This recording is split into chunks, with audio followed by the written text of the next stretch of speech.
Bassem versus Piers Morgan 2.0 is finally here. After their previous debate amounted 20 million views, Piers Morgan decided to hop on a plane and fly from London to LA to sit with Bassem Youssef and hash out their differences. This time, there's no time delays, no cutting to break, or having extra guests on. It's just these two duking it out. Well, verbally, of course. Now, this interview is nearly 2 hours long, and it's impossible for me to cover everything. So I'm going to split this up into 2 episodes. Today's episode will focus on Bassem's amazing ability to tell stories. I have to admit, although I like history, there is a lot that I don't know. And having heard what you're about to hear, which is an incredible story, amazed, I spent hours on ChatGPT and scrolling the encyclopedia learning more about this stuff. Now, out of respect for Bassem's great storytelling skills, I won't break in too much, so lock in and prepare yourself. When I invited Jon Stewart to my show, as much of like a reception, if you see on the YouTube, people just like, yeah, sorry. We had to cut the 5-minute standing ovation for broadcast. People was on their feet for 5 minutes. I remember Jon Stewart telling me I could never imagine that a Jewish guy from New Jersey would have that kind of reception in Cairo. And yet, on the internet, what? You brought a Jew on your show? Why you are with a Jew? Yes, hate is there. And the thing is like why we do not see each other. People in the Middle East, people in the West, that we do not put ourselves in each other's shoes. And I want to do something very interesting today. I like telling stories, and I'm going to tell you a very nice story. Tell and away. This is the story, surprise, surprise, of the suffering and the plight of the Jewish people. And I want to say that because it is very interesting when you see the trauma and the suffering that the people on the other side went through. You might understand. See this? This is a map of all of the history of the expulsion of the Jews in Europe. I have never seen a minority being kicked around this much. And of course, this comes back to the whole idea about the original sin, that you have betrayed Jesus Christ. The blood of Jesus is on your hand. And then comes the 11th century. At that time, Jewish people were not allowed to own land. They were just peasants. Even some of the professions were not even allowed to participate. But they were allowed to do one thing, money lending, because it was prohibited by the Catholic Church to engage into that. So what happens when you work in money? You get richer. And those Jews lived in ghettos. Now, ghettos was not just like isolated neighborhoods in cities. Sometimes ghettos were outside the city. This is like how isolated they were. And in those ghettos, they have to pay gold to the mayor or the governor or the prince or the noble. So they would say, you're getting richer. I need more taxes. So they pay tax. What happens when you have a business and they increase your rent? You increase your service, increase the taxes. So what happened? The Christians started to default. And suddenly the image of the greedy Jew was created. Shylock, merchant of Venice. If it will feed nothing else, it will feed my revenge. This was the image.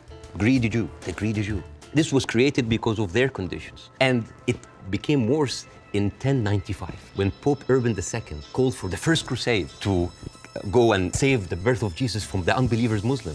And this crusade did not kill a single Muslim.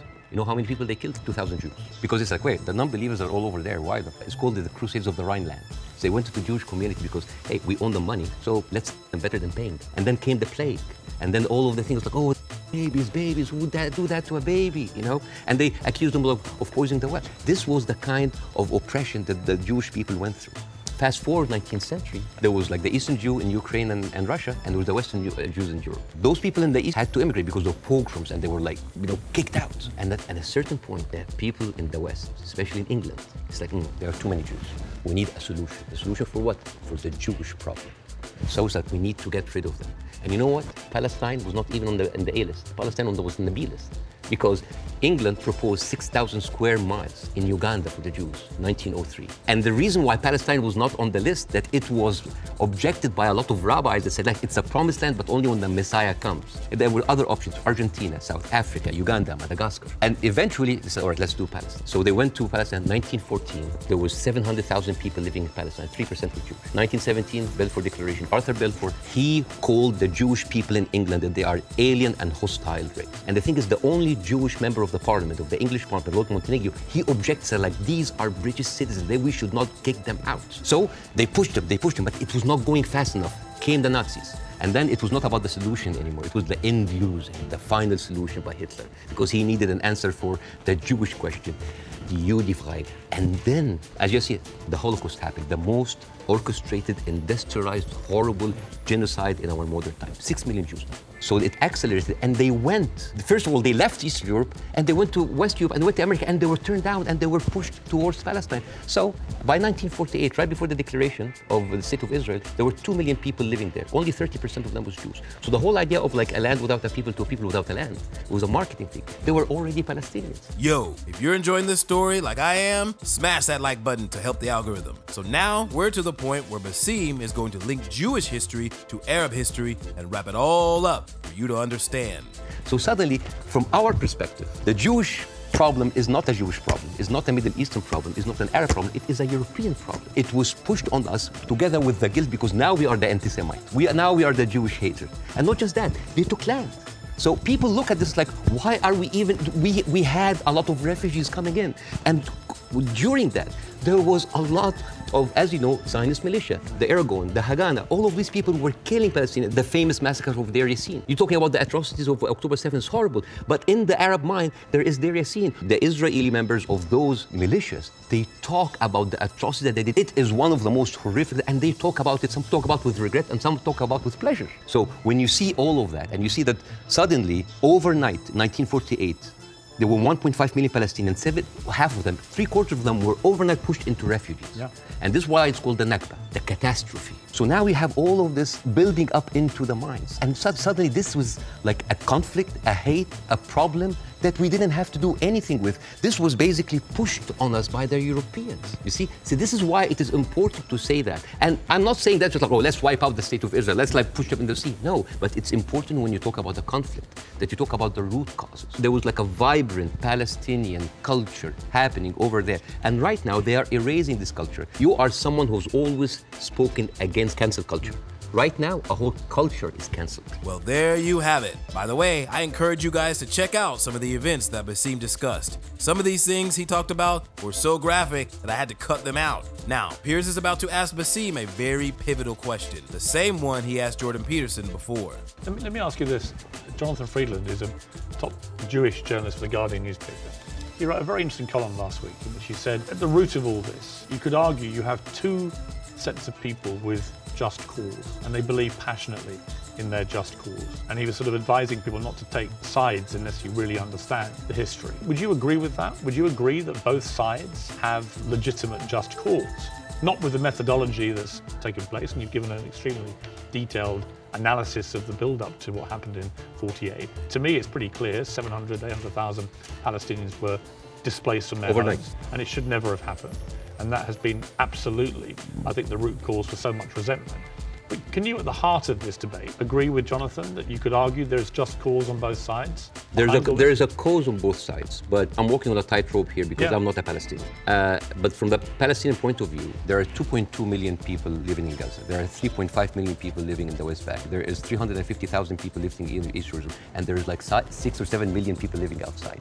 Those people, the Palestinians that were pushed out, they do not have the right to go back. Right now, if you meet Palestinians, you'll see them wearing a necklace with a key. That key is their house that they were kicked out from. And according to the law, those people have absolutely no right to go back. Even if you are a Palestinian with an American passport, they give you hell in order to go in. And yet, a Jewish person born anywhere in the world, born in Poland, born in the Ukraine, no question asked, he can jump on a plane, land in Israel, and get the Israeli citizen and take a house that most probably belonged to a Palestinian. It is an ongoing injustice that has been happening. So up until this point, people in the comments section are 100% supporting Bassem. And if you notice, their discussion is very chill. Zero interruptions. And it's Piers' final question in this segment where Bassem will reveal a key fact that I bet none of you even knew. Where would you criticize, if you're being fair-minded, where would you criticize from 48 onwards the behavior of the Arab side? Well, put yourself in the Arab side. At 1948, you constituted 70% of the population. Suddenly, the UN is giving you 48% of the land,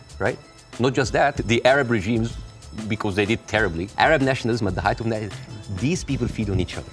You know, because it's very, very important to have a problem. Oh, it's Israel. And for Israel, oh, it's the Palestinian. It's a very good distraction. I mean, sometimes I feel that like the Palestinian cause is very useful for both sides to stay there as attention because it's always a way to reflect. And this is a very important question because in the mind of the Western audience, they always thought of the Palestinian resistance or the Palestinian side as like Islamic, as militant. No, as a matter of fact, some of the early suicide bombers were female Christian Palestinians, like the IRA. You know, they were fighting for a land. The whole idea of Islamization of the whole cause came very later. As a matter of fact, you will find this very interesting because when I saw this, I did not believe it. This was their slogan. Can you see? You see there's a crescent, a cross, and a menorah. And they say unitary, democratic, non-sectarian. So basically in the 1960s, Fatah were basically marijuana-smoking tree-hugger hippies. And yet that didn't work. And the thing is, I always hear that like Arabs were giving so many chances for peace. That is not true. As a matter of fact, all along history, Israel didn't give an inch of land by peace. 1973 war, they gave back Sinai because Egypt like initiated the war. 2006, they went out of south of Lebanon because of the resistance they have. Even the disengagement of Gaza, they didn't do it out of the goodness of their heart because they had too much casualties. And even the Oslo Accords, the peace treaty, the one that Isaac Rabin and got the Nobel Prize for, they did it because of the Intifada. So what is the message that Israel is giving to the Arabs? I will never give you anything with peaceful resolution. You will always have to fight for it. So after his response to Piers' question, things started to descend into an all-out debate. And it's also where part of the comments started to call Bassem out for being blind, disingenuous, and some even called him a crazed clown. And I will show you why in the next episode. So strap in, and I'll see you on the flip side. Peace!